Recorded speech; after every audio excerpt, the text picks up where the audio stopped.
Hello everyone, conservative white Christian male here.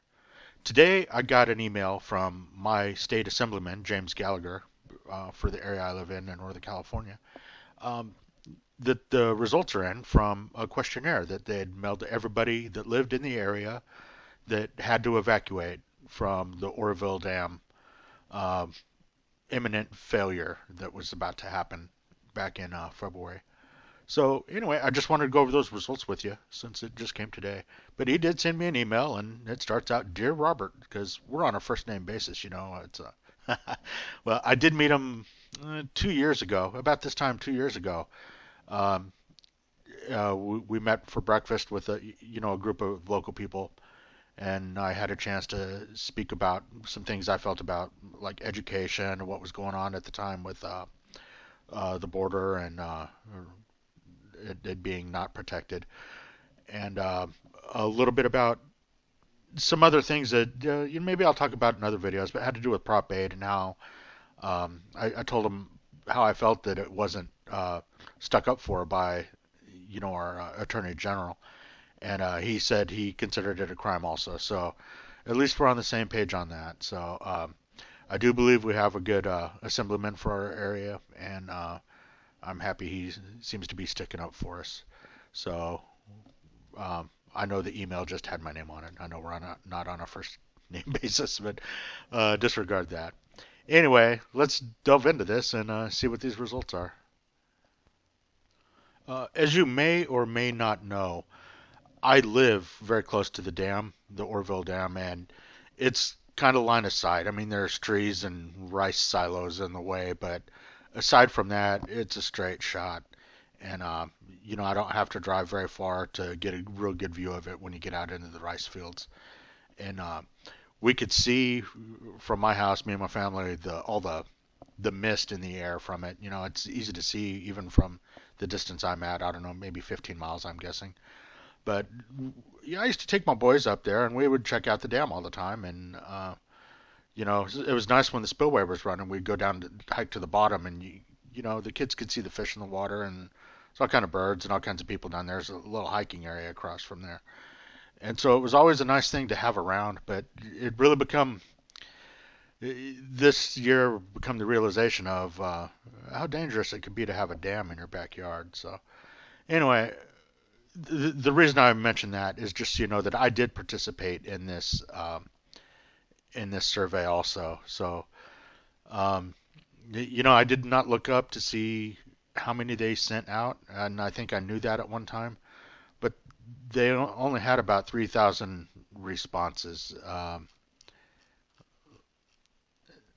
think 3,322 residents completed it out of I don't know how many there are. So I don't know why it seems a low turnout, because I know they were talking about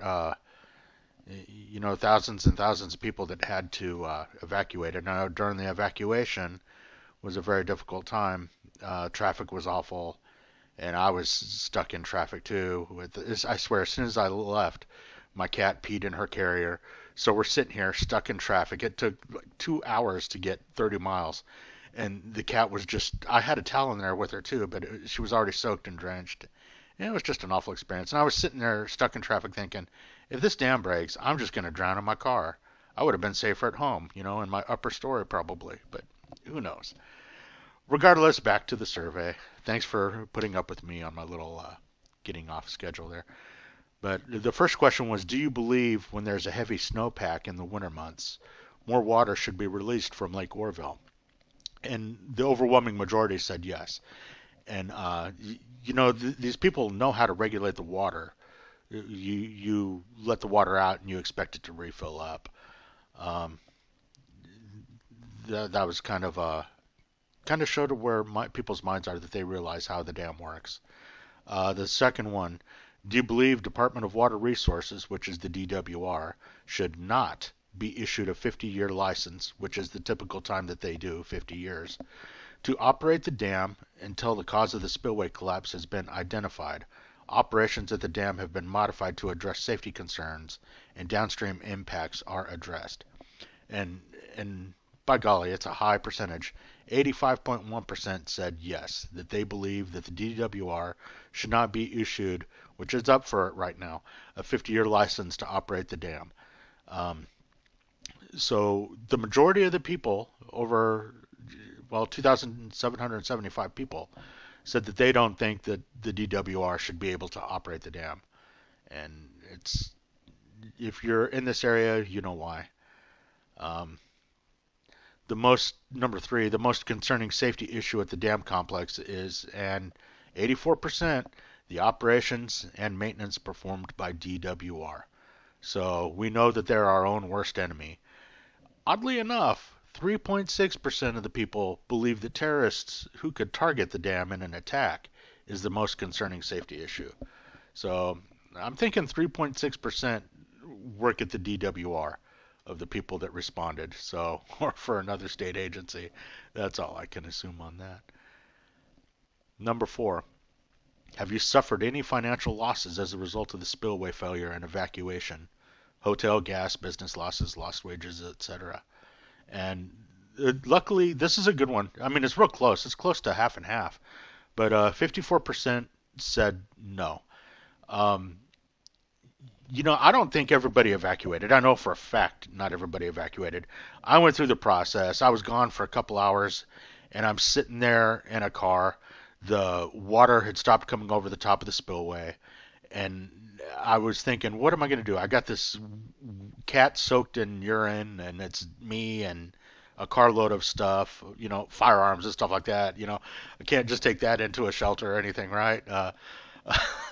So I made the decision. I came back, and so I thought, I'm gonna have to sneak back into town. No, there was nobody around. It's coming back was easy. By then, the evacuation had subsided. It wasn't too bad. Traffic going both ways, but so I just stayed up for like 2 days straight, listening to the radio, watching the news, and going online, staying online, and watching the levels of the lake. So I know that some people stayed. So I was unemployed at the time, so I didn't lose any wages there. The only thing was my cat never recovered from that. She got sick, and she didn't eat right after that, and she ended up dying a few weeks later. Um, I don't know that that's the cause, but I know for darn sure it didn't help any. So I attribute it to that, to the evacuation. Number five, have you filed a claim with the Department of General Services to be reimbursed for financial losses? And he marked no. I did not know about this process is the highest one, 26.5%. And I don't know why he did that because the highest one was I did not suffer any financial losses. It was almost half of them. So I think that the major financial loss was gas money, stuff like that for people. I know some people had their houses broken into while they were gone, and I know some people did have property damage because they had to. They waited so long and it was going over, and then they opened up the other floodgates that it did damage some people who have property along the levees, some farmers and some others. But they did mark it wrong on this. Number six, do you trust the independent forensic team will produce a fair and accurate assessment of what caused the spillway to collapse? And the majority here clicked unsure, 42.8%. I think, I don't remember what I put on this. It was either no or unsure because I don't know who they are, honestly. I don't know what they mean by independent forensic team. So, I don't know. I mean, even the contractor out there, they're talking about the contractor that's doing the work on the dam right now through an old company way back when had a part in it too. So, in the building of it originally. So, I don't know what independent means anymore, and there's so much corruption and all this stuff. Number seven, do you believe that the spillway reconstruction effort will be completed by the November 1st deadline? And I chose no, along with 1,802 other people, for the majority of 54.9%. I don't know where they're at with it right now. The last I saw, they still had a good portion to go. But as far as the last week, I haven't seen any updates. I've been kind of out of the loop on that. So, but we will see. November 1st is still, it's not here yet, but I know they're working hard, so we'll see. 8. Have you attended any of the public meetings hosted by DWR? And it says here that there were 740 attendees. So I put no. I did not attend. And I guess a lot of people also, the people that attended, um, 73% said, yeah, but the information provided was insufficient. I did not go. I knew it would be crowded, and I saw it on the news that night. I watched some other clips on YouTube from it, and it was crowded. So 2,533 people did not attend, and there would not have been room for those 2,533 people to attend at any of the meetings.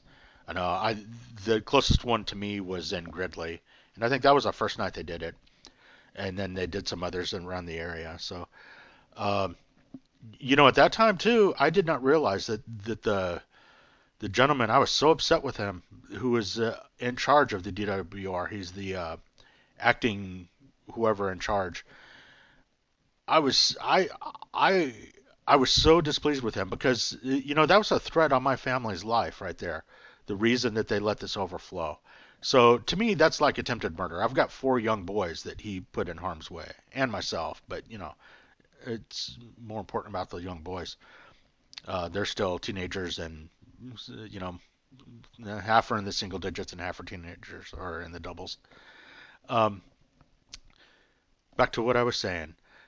Um, at that time, I thought he was in charge when it happened, but I come to find out later that that after this happened, they called him. He didn't even know anything about it, so he wasn't in charge of the thing at the time. He got like a quick promotion, and it's like, hey, we need you to do this. So to me, if I had gone, I probably would have had some misdirected anger towards him that maybe he didn't deserve. But he still got the job. He's responsible for it now. So DWR, I don't trust them. As far as I'm concerned, they tried to kill everybody that lives down here to save some fish. So number 9, who should pay for the emergency work and reconstruction effort? And the majority say that the entities receiving water from the Lake Oroville, and that would be the water contractors. And I don't know exactly who those are. I put on this one to use existing bond funding, which was 14.3%. And um, I have another video out there, Liar and Thief Jerry Brown, um, and I go into detail on that, going through using the state's data on how all that money disappeared through all the bond we've passed before for for flood control, for water resources, all this stuff, and the money just got siphoned out. And they got places where they don't even account for it on the pie chart. It's pretty ridiculous, or they'll add their numbers wrong. Anyway, if you watch my other video on that, it goes into detail on all that, and it gives the resources for if you want to look it up yourself. You can see how they stole all that money. So this should not have been an issue, even if even because the DWR has let the dam uh, uh, deteriorate. That's really what's happening. They're just letting it go. They're not doing maintenance on it. But there should have been better levee systems and other stuff like that where they could let the water go to do it. We've paid for that several times over. Number 10, do you believe that the green spot on the face of the dam may be a sign that the earth-filled dam structure may be failing? And almost half are unsure because we don't know what the heck it is. I'm very leery of it. And there is a green spot on the front of the dam about midway down on if you're looking at the dam, it's on, I think, the right-hand side. And they say it's from a spring that's there. But, if water's moving through there, it's moving through. And eventually it's going to soften that up and make it easier for the water behind it to go through. It's just going to keep going. We know how that works. Number 11, please check the box for each of the following statements you agree with. And these are the high ones that people would. DWR has lost all public trust with downstream communities. 70% of the people agree with that statement. This statement here, the second one, uh, well, I'll go to that one later. The popular ones here was this crisis was man-made and preventable, and three-quarters of the people agreed with that. Long-term independent oversight of dam operations is needed. Almost 80% agreed with that. And all inspection and maintenance records should be made public, and 83% agreed with that. I don't know why anybody would disagree with that. Um, a lot of the stuff has been redacted, with the black ink over it. That, like, especially talk about like the green spot and with at the headworks at the spillway, the existing one that they're not rebuilding yet. It's got a lot of cracks in it and a lot of failures of those tension rods inside. So the public should be aware of that. But of these others that they didn't put up the second one, DWR has been doing the best they can to given the circumstances. 14% say, yeah, they're doing the best they can given the circumstances. And I don't understand. These people are uninformed or something. I don't know. They created the circumstances, so they're not doing the best they can. If the best they can is to to to evacuate some fish and then let the dam overflow, uh, it's not doing too good. And this one here, the crisis was largely due to record rainfall, 16%. A lot of people didn't buy that as an excuse either. And the last one, DWR should no longer operate the Oroville Dam complex.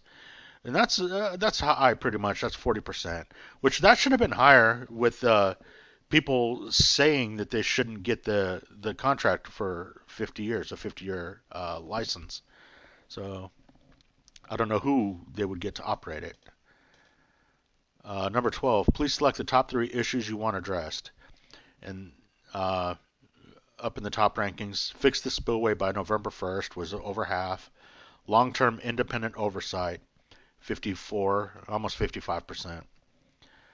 We really want to see some oversight on what they're doing there to keep them accountable to what they should be doing. They should be doing the maintenance on it. Identify what is causing the green spot, and that was nearly half, 45%. We really want to know what that is. And fix the levees is 42%.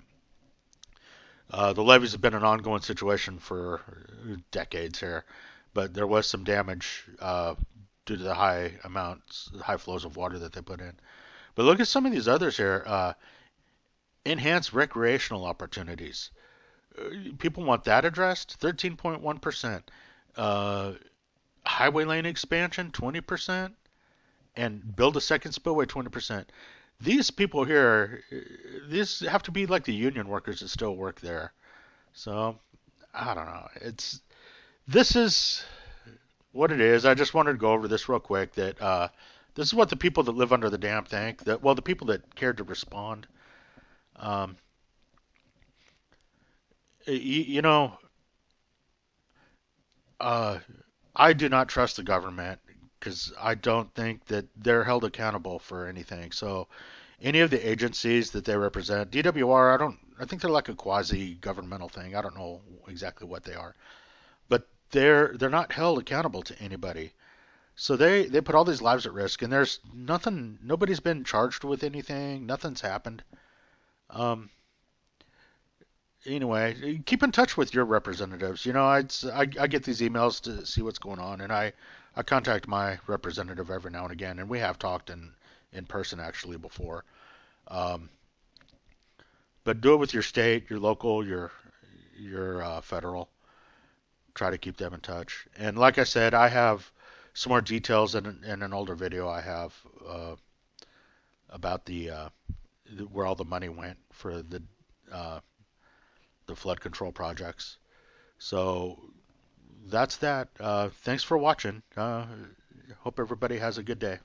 Take care. God bless.